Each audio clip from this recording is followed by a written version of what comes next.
Now, you see, what is, let me speak specifically for a moment. I said the subject of this is LSD. LSD is one such chemical that does produce this curious effect of making you aware of the polarity of things. It does lots of other things. It does lots of rather unessential and trivial things. And these, of course, in all the publicity in the various national magazines about LSD, get thoroughly emphasized. In other words, when somebody says something's real psychedelic, they mean bizarre. And when the national magazines try to illustrate the effect of these chemicals with various photographs, they come on with blurred photographs of all sorts of things higgledy-piggledy messed together. Naked girls seen through prisms. Well, that's absolutely nothing to do with it. If you wanted some sort of appropriate illustration for a Life magazine article on the effects of LSD, you would have one very simple solution. You would publish the most gorgeous color reproductions of Persian miniatures and of Moorish arabesques and of the illuminations of Celtic manuscripts. That would give you the story, so far as changes in human sensation are concerned.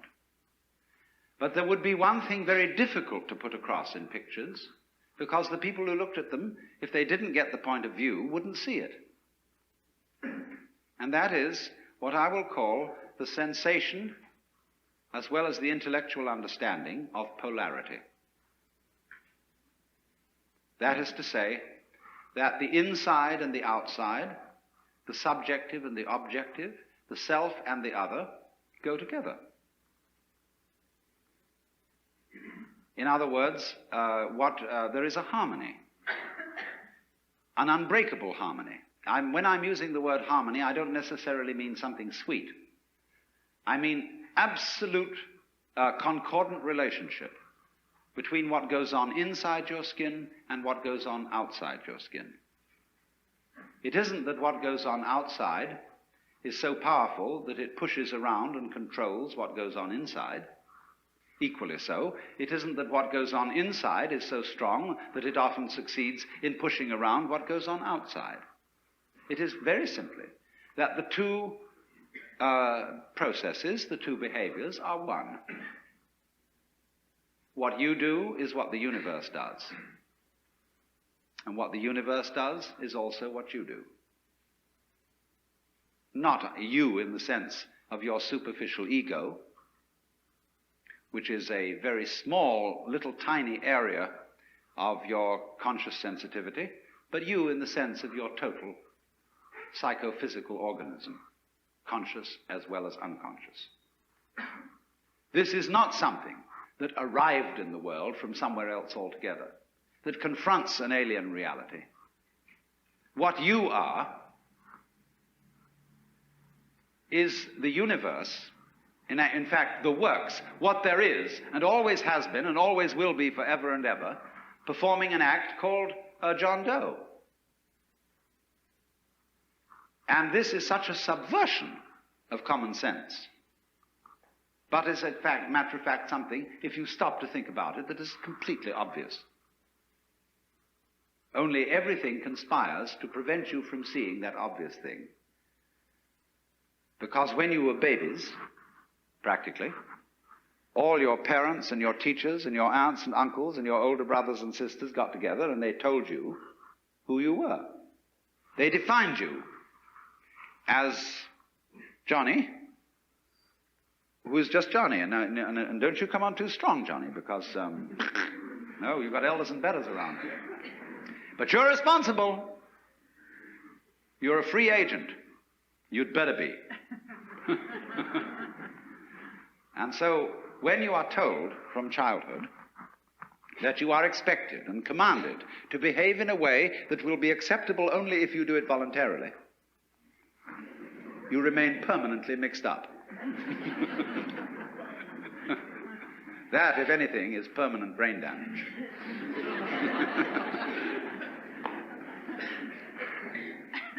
But that's the idea, you see, because that's the game we're playing.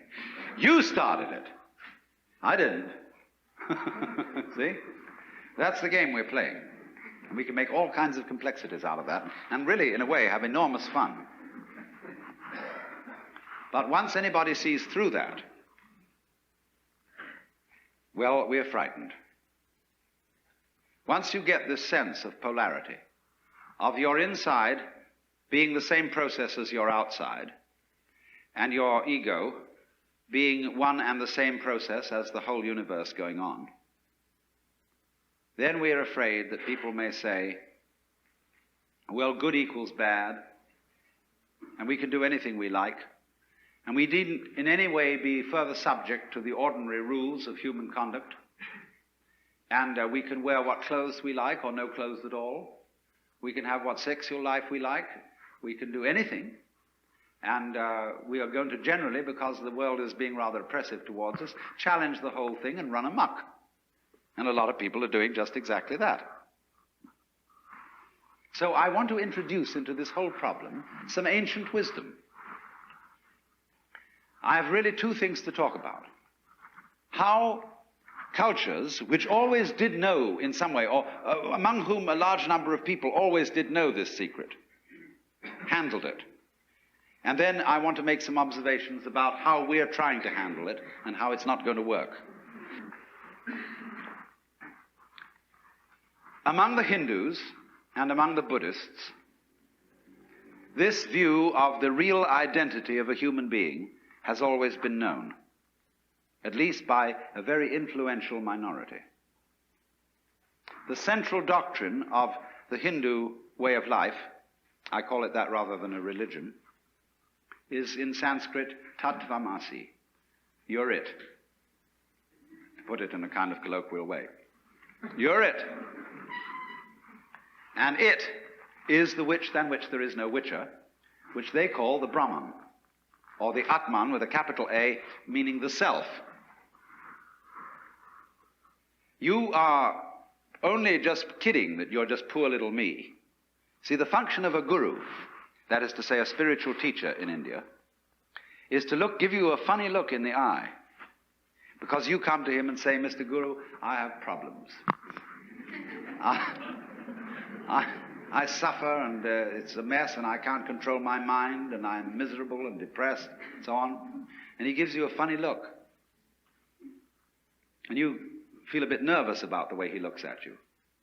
Because he's reading your thoughts.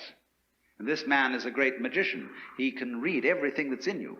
He knows right down into your unconscious, and you know all the dreadful things you've thought, and all the awful desires you have, and you are rather embarrassed that this man looks right through you and sees them all. But that's not what he's looking at. He's giving you a funny look for quite another reason altogether. Because he sees in you the Brahman, the Godhead, just claiming it's poor little me.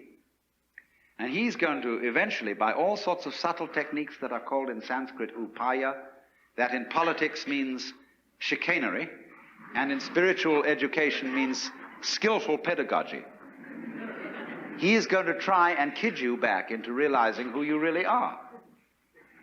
That's why he gives you a funny look. And why he seems to see right through you.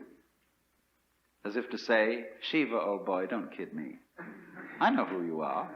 But you're coming on beautifully in this act that you're somebody else altogether.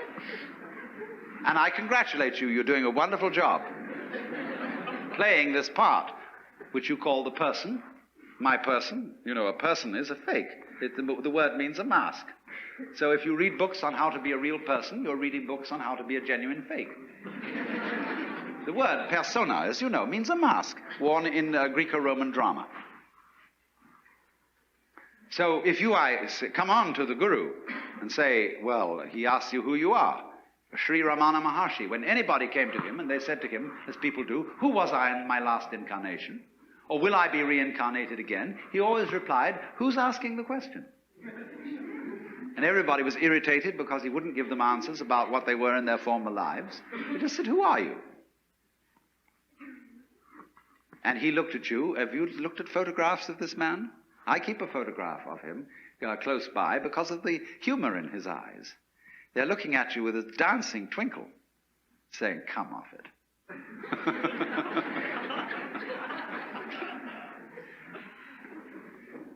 Now then, in these Asiatic traditions, it is well recognized that people who get the knowledge that you're it may very well run amok. And therefore they always couple any method of gaining this, whether it is yoga, whether it is smoking something or drinking something or whatever is the method, they always couple it with a discipline. Now I know the word discipline isn't very popular these days, and I would like to have a new word for it, because most people who teach disciplines don't teach them very well.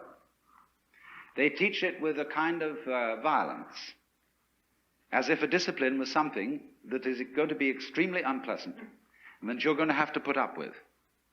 But that's not the real secret of discipline. I would prefer to use the word skill. Discipline is a way of expression. Say you want to express your feelings in stone. Now, stone doesn't give way very easily. It's tough stuff.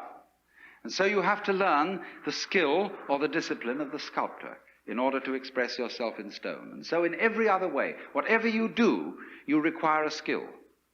And it's enormously important, especially for American people, to understand that there is absolutely no possibility of having any pleasure in life at all without skill.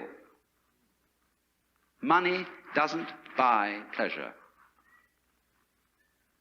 Ever. Look, if you want to get stoned drunk and go out and get a bottle of bourbon and down it, you can't do that except for people who have practiced the distiller's art. You can't even make love without art. Where I live in Sausalito, we have a harbor full of ever so many pleasure craft. Motor cruisers, sailing boats, all kinds of things. And they never leave the dock.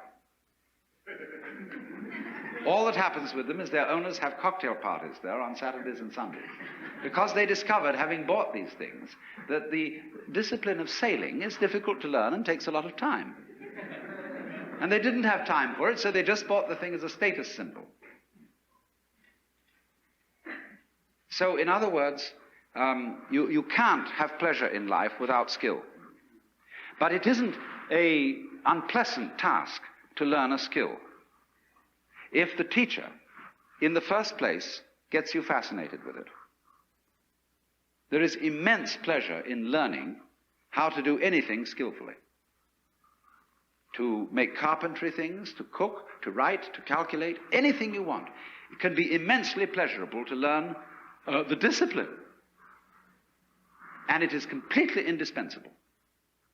Because, look, you may be a very inspired musician. I'm not a musical technologist, you see, and I regret it, but I'm a word technologist.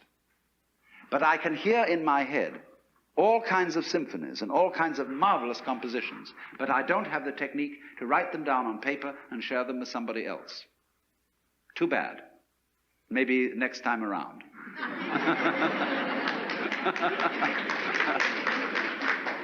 But you see, so far as words are concerned, I can express ideas because I have studied language. And I work very hard. Not that I didn't like it, I intensely enjoy the work of writing a book, although it is difficult. But it's fascinating to say what can never possibly be said. So, you see what's happening. What you have to do, you have inspiration, but then you have to have technique to incarnate, to express your inspiration. That is to say, to bring heaven down to earth, and to express heaven in terms of earth. Of course, they are really one behind the scenes, but there's no way of pointing it out unless you do something skillful. You see, we are all, at the moment, absolutely in the midst of the beatific vision. We are all one with the divine, or I don't like that sort of wishy-washy language, but we are all there. But we are so much there that we're like fish in water. They don't know they're in water. Like the birds don't know they're in the air because it's all around them. And in the same way, we don't know what the color of our eyes is. I don't mean whether you've got blue or brown eyes, but the color of the lens of your eye. You call that transparent, no color. See, because you can't see it. But it's basic to being able to see anything. So in order to find out where you are, there has to be some way of drawing attention to it. And that involves skill. Upaya in Sanskrit. Skillful means. So, it's all very well. Anybody can have ecstasy. Anybody, as a matter of fact, can become aware that he is one with the eternal ground of the universe. But since that's what you are anyway, I'm going to ask, so what? When a hero goes on an adventure, and he leaves his people, and is going to a strange land, he can go away and just hide himself round the corner in an obscure house, and then appear a year later and say, I've been on a heroic journey, and tell all sorts of tales. And they say, prove it. Because they expect him to bring back something which nobody has seen before. Then they believe you've been on a journey. So in the same way, exactly, anybody who goes on a spiritual journey must bring something back. Because if you just say, oh man, it was a gas. Anyone can say that. Now this is why in the doctrines of Buddhism, there is a differentiation between two kinds of enlightened beings. They are both forms of Buddha, which is to say the word Buddha means somebody who has awakened, who has discovered the secret behind all this. That in other words, all this thing we call life with its frantic concerns is a big act, which you, in your unconscious depths, are deliberately setting up. So you can do one of two things when you discover this. You can become what's called a pratyeka Buddha. That means a private Buddha, who doesn't tell anything. Or you can become a bodhisattva. A pratyeka Buddha goes off into his ecstasy and never is seen again. Bodhisattva is one who comes back and appears in the everyday world and plays the game of the everyday world by the rules of the everyday world. But he brings with him upaya. He brings with him some way of showing that he's been on the journey, that he's come back, and he's going to let you in on the secret too. If you'll play it cool and also come back to join in the everyday life of everyday people. Because this is the rule. If the world is dramatic, if the world, as the Hindus say, is a big act put on by the divine self, one of the rules of coming on stage is that you don't come on as yourself. You come on as the part that you're going to play. It's very bad form if an actor always acts the same way. That's what's called a star, as distinct from an actor. A real actor can become anything. And so, but in private life, well, he's just Mr. Jones. But he doesn't come on the stage that way.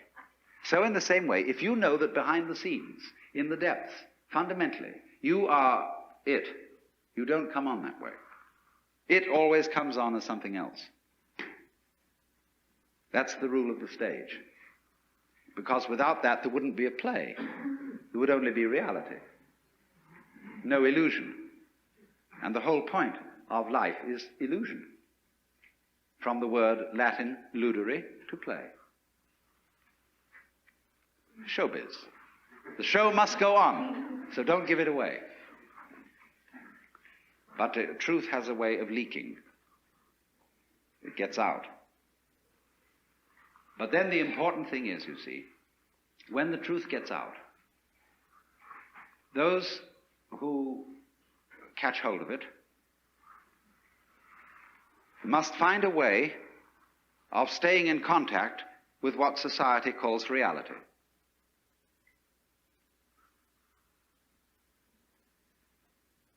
That is to say, if you have a radio, you don't only need an antenna, you also need a ground. So what happens in the world of mysticism, of psychedelic visions, and so on, needs to be grounded.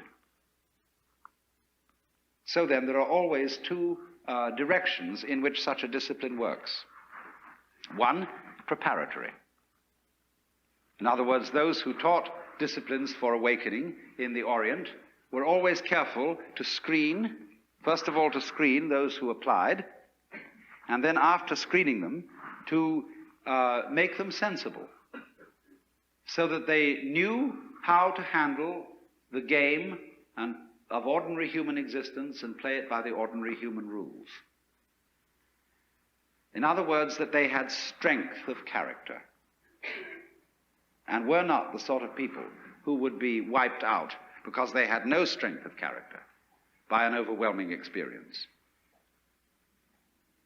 Then they let them in.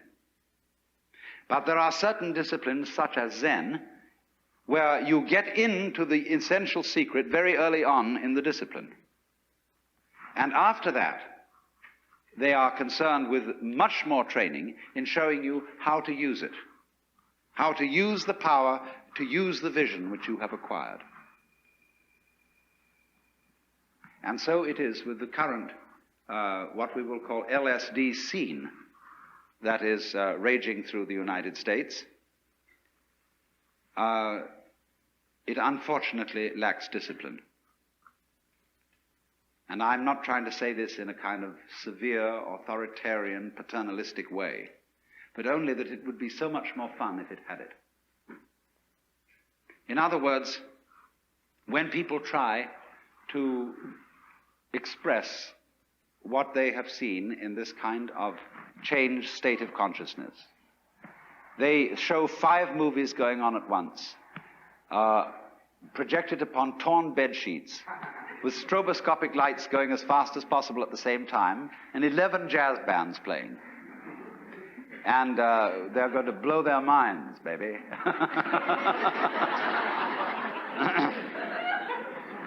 And everybody else who hasn't seen this thing look around and say, well, it's a mess. I don't like the looks of it. Let's suppose that while you were very, very high on LSD, you looked into a filthy ashtray and you saw the beatific vision, which is, of course, the case, because wherever you look, if your eyes are open, you will see the face of the divine. Then you come out of your ecstasy with the dirty ashtray and say to everybody, here it is.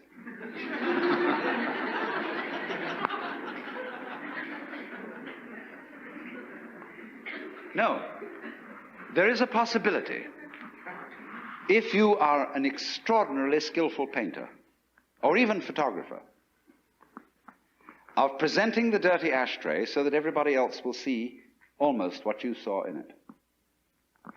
But you will have to have a technique which will translate every grain of ash into a jewel, because that's what you actually saw. But that requires mastery of an art. And I'm afraid people think that all it's necessary to do is just throw out any old thing, because under that transformed state of consciousness, any old thing is the works. But nobody else can see it if they haven't shared that point of view. So then, this becomes, for us in the United States, an extremely important social problem. The cat is out of the bag. We are living in a scientific world where secrets cannot be kept. And anyone, anytime, can pick up something which will short-circuit all the ancient religious techniques, yoga practice, meditation, etc., etc. This is all very embarrassing, but it will happen, not for everybody, but for a lot of people. And they will see what all those sages and Buddhas and yogis and prophets saw in ancient times, and it will be very clear.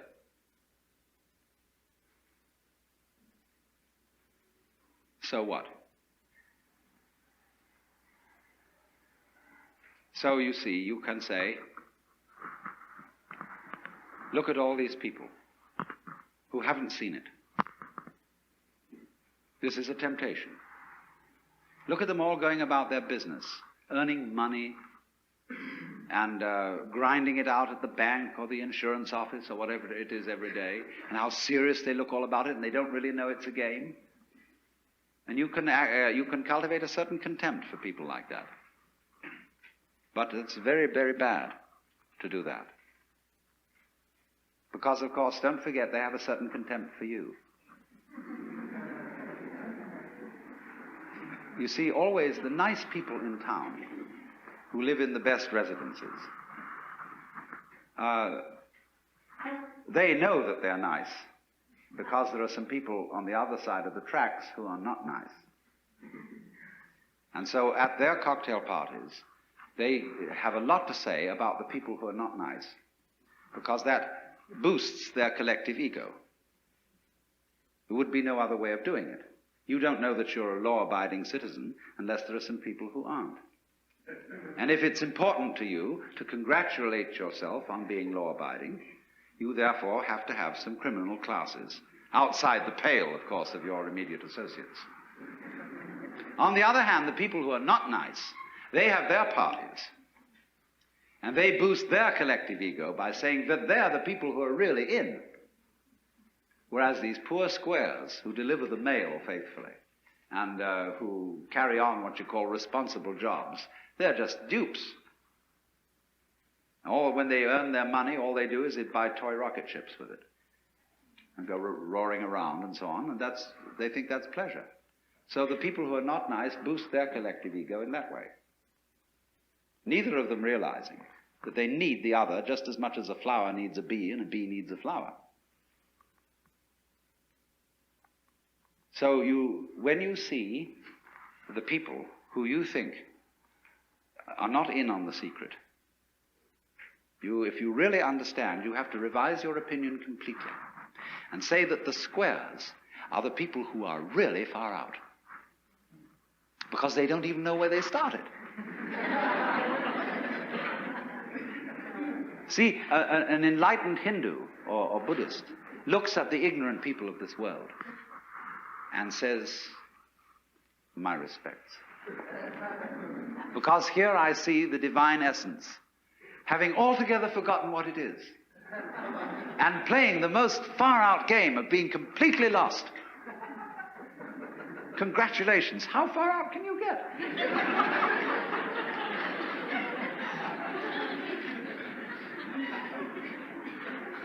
So if you understand that, you don't start a war with people you might say are square. Don't challenge them. Don't bug them. Don't frighten them. The reason is not because they are immature, because they are babies, and you mustn't scare babies. It's nothing to do with that. You mustn't frighten them because they are doing a very far-out act. They're walking on a tightrope, miles up. And they've got to do that balancing act, and if you shout, they may lose their nerve. See, that's what we call the responsible people of the world are doing. It is an act, it's a game, just like the tightrope walker. But it's a risky one. And you can get ulcers from it, and all sorts of troubles. But you must respect it. And say, congratulations on being so far out.